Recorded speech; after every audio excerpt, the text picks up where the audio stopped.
Welcome back. We've just had a prolonged conversation with Zifnab, the first living Sartan we've seen. He seems a little odd, a little different than the tone we think we know of the other Sartan. Kind of makes me wonder if that introduction we saw when they were all profound and proclamatory and decisive was just more our impression of how they were than how they were. But you'd think that an introduction like that would actually show us how someone really was. Zifnab also seems to have some references to Earth pop culture, as Lexi pointed out. So, at this point, I will share a little bit about the character as portrayed in the books. I enjoyed Zifnab because he was very similar to how he seems here. He's well rendered in this game. He obviously has a committed voice actor as well. And in the game, he was always described as wearing mouse-colored robes. That was sort of his calling card as far as the narrative description. And from what I understand, Margaret Weiss and Tracy Hickman, the authors of this saga, were much better known for writing a novel series called Dragonlance, which is much more famous in D&D circles, I think. I haven't read that one, but I understand it contains a similar character known as Fizzban, which is not like Ban Fizz or whatever you had said, Lexi, because it's not the word reversed.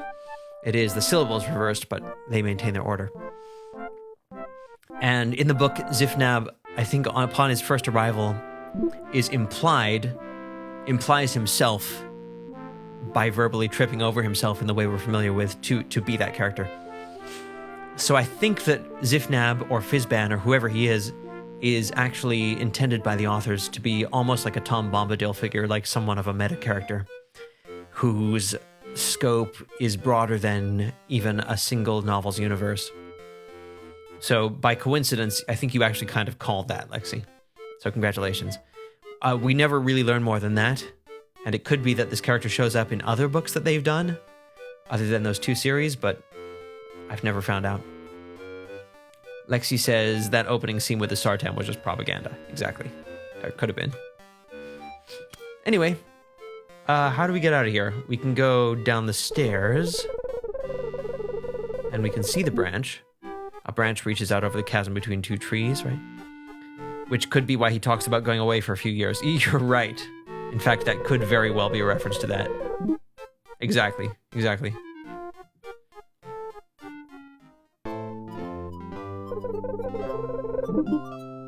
And his pop culture references, yes. All right. A variety of wild flowers. It does make sense. Have taken advantage of the pocket of soil here. Rough-hewn stairs lead up to the tree. Okay, well maybe you also called the "here you go, kid" thing too, because our flowers are not particularly pretty, but these ones look quite nice. Gather up a bunch of the beautiful blue flowers, and we can get the repellent weeds. We can crush them. The flowers have a sharp, pungent smell, but it isn't particularly strong. Yeah, I don't think we'll crush them at this moment. Look at the blue flowers. The flowers are simply beautiful, enough to make any woman swoon. We didn't even have to cast Identify on them to learn that. Their light fragrance is intoxicating. Cool. Well, it seems that these flowers will serve us, or at least that we get them. Are we now close enough to put this clothesline on the branch? Branch is too high to reach from here. Gosh darn it. Well, we could use the transporter disc, but it's nice that we have that. Can we get to the branch from up by where Zankoth is? Because it seems like we're on the branch right now, doesn't it? There it goes. You wrap the clothesline on the branch and tie it in a knot. After pulling on it a few times, you're satisfied that it's secure. Okay. Can we swing over now? Swing! All right. And the rope is now on this side of stuff. My guess is that's the vowel O, but obviously my kana is rusty. I've no time for you and your foolishness. You're no kitchen worker, so you've no place here. Take it outside, please. I wanted to give you the weed you wanted, but you won't even listen to me anymore. Alright. Oh. Did I say Zankoth instead of Zifnab? Perhaps I'm just fond of alliteration. Alright. Wonder if the dude would like these blue flowers. Ah, that's A, and the other one is O. They do look pretty similar, though. I thought it was based a little bit on memory. Thank you very much. I still need the golden staff of rulership. She'll only regard me as an equal if I'm holding it. After I've gained her respect with it, I can woo her with these flowers and book of love poems that you gave to me. All I need is the staff, but that's probably the hardest thing to get. That's probably very hard to get, sir. Well, what have we got?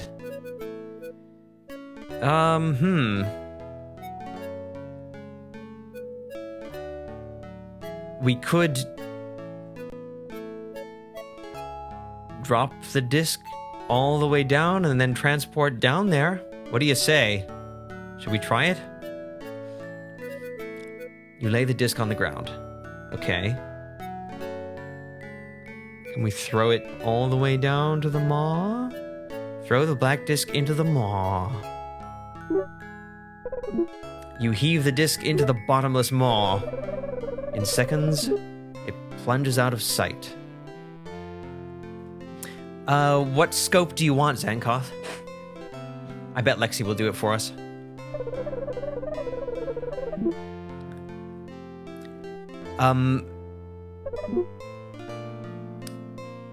Yeah, I'll let Lexi type a brief summary then. No, I'll attempt one. Sorry, Lexi, I didn't mean to put that on you. So, a brief recap.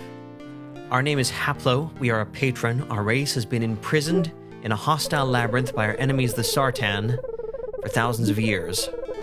Sorry, Lexi. I'm gonna do it anyway.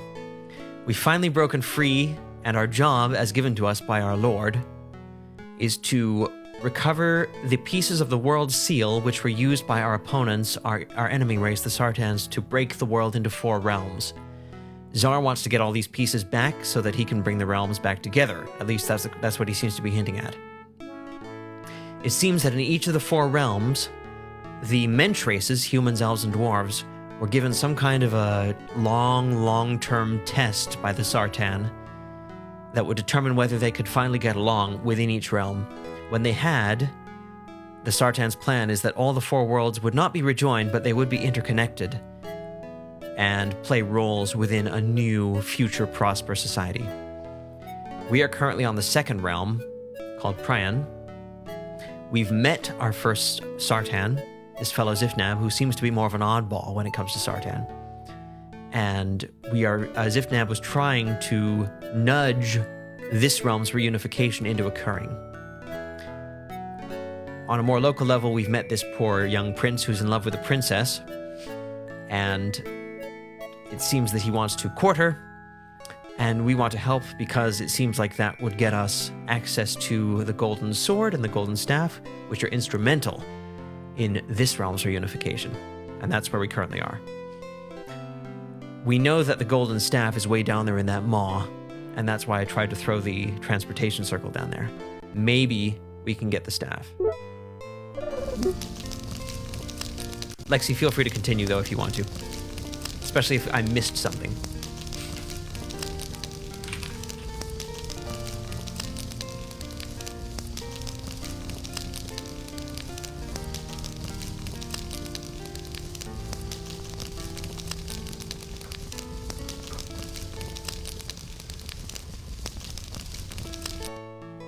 All right.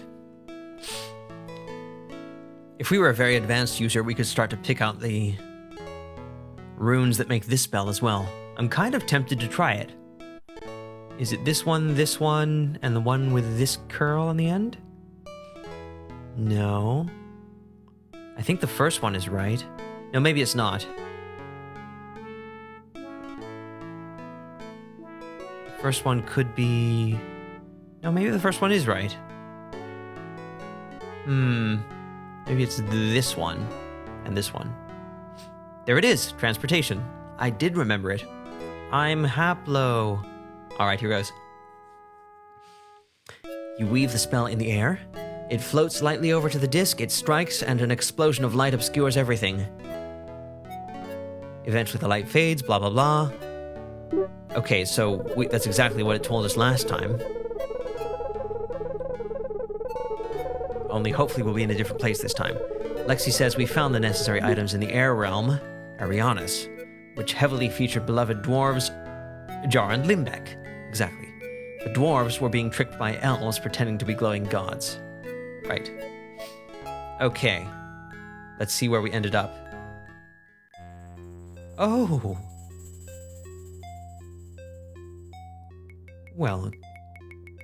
Well, good day to you. And you. And you. You stand on a root ledge right on the edge of a massive web. In the center, a gigantic spider sits patiently. All right. We have insects and a hive. These might be the stinging insects that were referenced by the prince. Here's a dude. There's our way out of here. Don't know if we're gonna get that back now that I think about it. Zifnab might need to come down here himself, but something tells me that he's capable of it. There's a ledge. A pod. It looks like someone is in there too. The spider's been pretty successful. Can't select the mushrooms. Let's look at the spider. The creature is as big as a house. Venom drips from wicked fangs and compound eyes scan back and forth.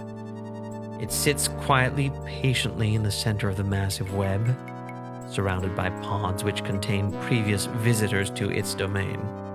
The whole effect is rather unsettling. You think? Gold staff. There it is. This has been down here for some time, for generations, according to the prince.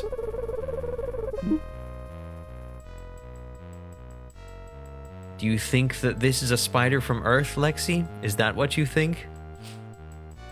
Toward the center of the web, you spy the silhouette of the staff embedded along with its dead owner inside a pod.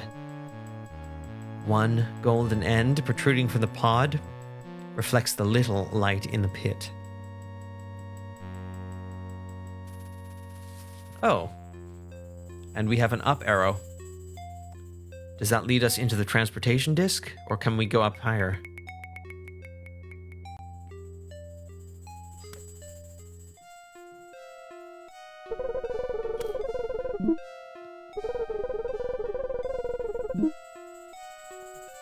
Sometimes society just doesn't understand, Lexi.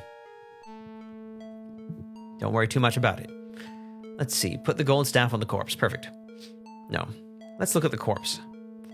It seems that someone else made it to this root ledge, but finding himself here had nowhere to go and died. It appears he's been here for a long, long time. Zenkoth, salutations, skittery, scary spider. Aloha, alarming arachnid. Have you ever played Acrophobia or Acro Challenge, Zenkoth? Push the corpse? Well, we can. Why? Because we can. Oh! You shove the remains of the ancient traveler to one side. Underneath, you discover a patch of toadstools and a glowing arrow. Well, okay. You take the glowing arrow. And there are toadstools underneath. That looks like an incredible arrow. Maybe this guy came down here to attempt to use it. Well, we gotta at least get by that spider, or we need to get the staff to come to us or something. You grab a bunch of the toadstools. Okay. Look at them. The waxy yellow toadstools are flecked with tiny red spots.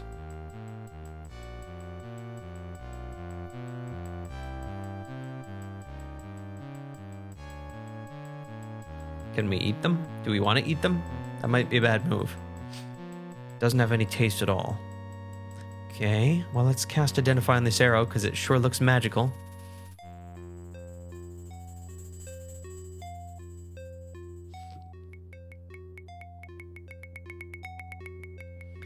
The spell tells you that as long as the arrow is fired from a bow, any bow, it is magically guaranteed to hit its target dead on.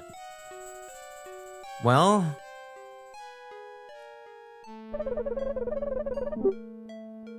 I think I wouldn't mind using it on the spider if we had to. Sorry, Lexi. But that remains to be seen. Because I don't think that we have any kind of bow, and it doesn't look to me like we'll be constructing one. I didn't even recognize this corpse here until just now. The web bulges in place where the spider has imprisoned its visitors. You can make out some large animals and a few human or elven figures inside the translucent web pods. Inside one of the pods you see a silhouette of a staff, yes. Okay. I feel like we really have to take care here. We don't want to make a wrong move. I'm wondering whether we could use motion on these corpses, but I don't know if it would work. Maybe you need it to hit a rapidly moving, very small target. Yeah, it's possible. Oh! We could use the hive. And we could get at the hive if we crush the pungent weed. Maybe that's a place to start. Lexi, hello, hairy, harmless harpist of webs. Couldn't think of a word for web, huh? Okay, let's crush the flowers. You crush the yellow flowers in your hand. Somehow the action releases an incredibly foul odor. Stronger than anything you've ever encountered, even in the labyrinth, huh? Lexi, do you mean you think of one, or do you mean you think of one? As in the narrative tone of this game.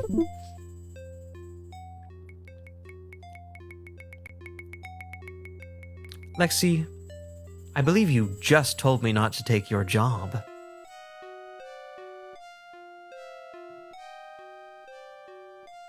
Okay, let's toss the yellow petals at the... No, maybe it's enough that we have them. I know, but I only take one job per night. Okay. Can I take the hive? Am I safe to take the hive? I don't know if I'm safe to take the hive. Looks like I'm not able to take the hive. Help me think here, Lexi. You know what my spell repertoire is. You know what I have. I have healing salve. Oh yeah, we can set the hive on fire from here, huh?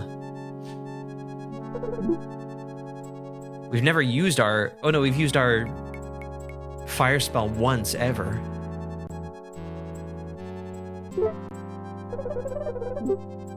And we do have that glowing ember, right. But we should be able to use fire on this hive. I don't know why we wouldn't be able to. We have a backup in case we can't, though. You cast the spell on the hive. It heats up and a few of the insects fly out, buzzing angrily. That may give you an idea. All right. Let's just toss the ember directly at it then.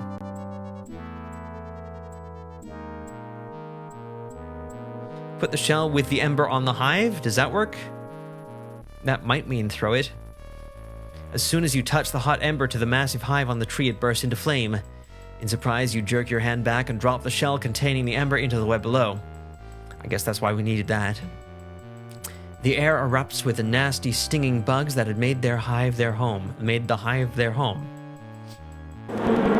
Some of the insects make tentative passes at you, but veer away when they get within range of the foul odor, wafting from the yellow plant petals you hold. All right. Without a target, the insect swarm moves angrily at random. Attracted by the sweet aroma, some fly toward the marmalade, but are immediately driven back by the odor of the petals. Others just fly in circles, buzzing angrily. All right. Hate to do this, spider friend. Yep. With a grunt of effort, you heave the jar of marmalade at the spider. It strikes dead center and smashes open. The marmalade splashes all over its disgusting body. You can smell the sickly sweet aroma from here.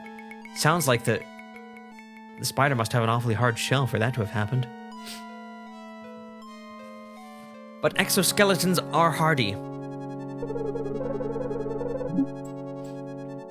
Maybe we need to give the spider to the princess. Don't you think that would earn her the affections of her prince, Lexi? The insects are immediately attracted by the sweet smell of the marmalade splash spider. As one they swarm toward it, the center of the web becomes a flurry of activity. The stinging insects whirl around the spider as it thrashes in agony. Soon the one-sided battle dies down. The spider slumps onto the web in death. Sorry about that.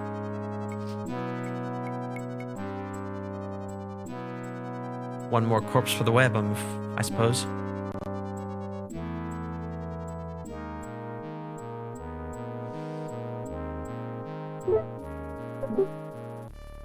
Well, can we take the staff now, or do we need to... Lexi, humans are second class. Having a beloved pet spider, both a symbol of beauty and No, I thought she'd run. Apparently not. You scramble across the web until you reach a pod. There you pry with bare hands at the thick, sticky strands, but get nowhere. The pod is far too strong to open in this fashion. Disconcerted, you return to the relative safety of the ledge. I think this is the first thing we've had to kill, which really isn't a bad track record, I think. Can we cut the pod? You scramble over the web until you get to the pod. There you whip out the garden shear and start to saw away at the thick, sticky strands. After a few minutes, the golden staff, as well as its grisly ex-owner, are completely revealed. You grab the staff and make your way back to the relative safety of the ledge once again.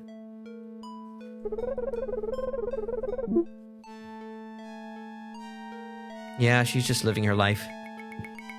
It did turn out to be a battle between natural enemies. It wasn't really us who... I mean, we didn't fire a magic arrow into her. Well, we got the staff, though. Zankoth, the arachnid race will never be part of the racial harmony of this land.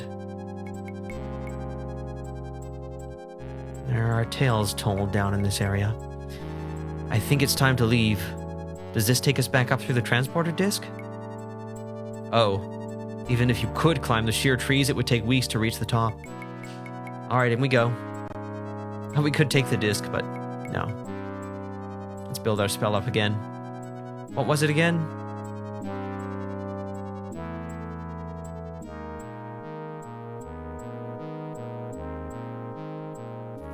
That's the first one. And then this one. And then this one. There it is.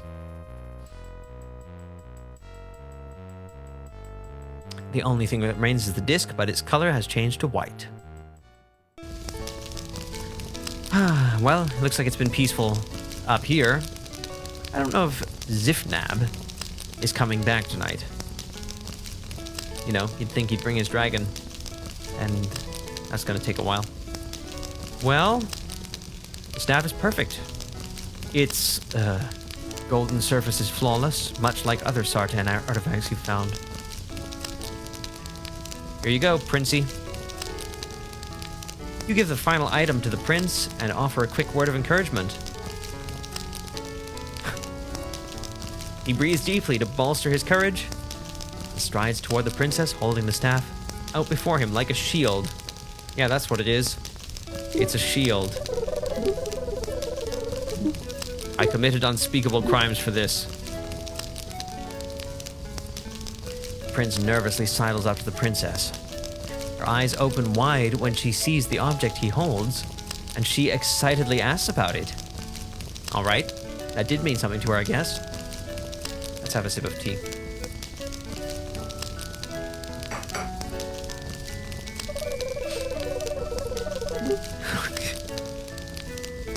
I committed unspeakable crimes for this. He stammers an explanation and she nods throughout, but it is obvious that he is losing her attention. He thrusts a bunch of blue flowers towards her. She gasps in astonishment, but smiles and accepts them. For the first time, you notice that she has a twinkle in her eye while looking at the prince. You sense that she is beginning to see the prince as something other than merely an elf or a prince, and more than a friend. She says nothing, however, and the silence begins to expand. Like this.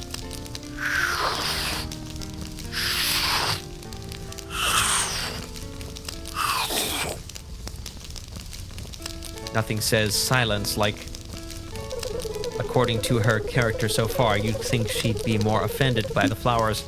Maybe. She's only said one thing. I don't know if that's enough to have a full profile of her. She doesn't seem like the flowers type. No? You don't think that that decorative flute is a hint? That she might like decorativenesses? The prince pulls out the book of poems and flips through it. He reads at random from a poem which speaks of a man's love for his favorite steed. You know, the Turner poem. When he realizes the poem's subject matter, he immediately stops and moved on to another. It isn't decorative, you just thought it was. Alright, we'll see whether those wings turn out to be for something. Instead of being insulted, the princess giggles softly at the prince's boyish attempts to enchant her. Soon, he has found a heart-rending poem that actually brings tears to the eyes of the princess. At the end of the reading, she throws her arms around the prince and kisses him. He drops the book and returns the kiss. And he didn't even get auto-modded. It's a flute, Steve. Zen caught. That one got a little chuckle, but not my grandpa. Oh well. At least I know now how to hit the humorous. Exactly. Good thing he didn't do that. After a few minutes, a smiling prince wanders back to you. It worked! All of it! She has agreed to consider my courtship, and I owe it all to you, my friend, more than I can ever repay. But I will try. I know that you have a quest here, but I know not what it is.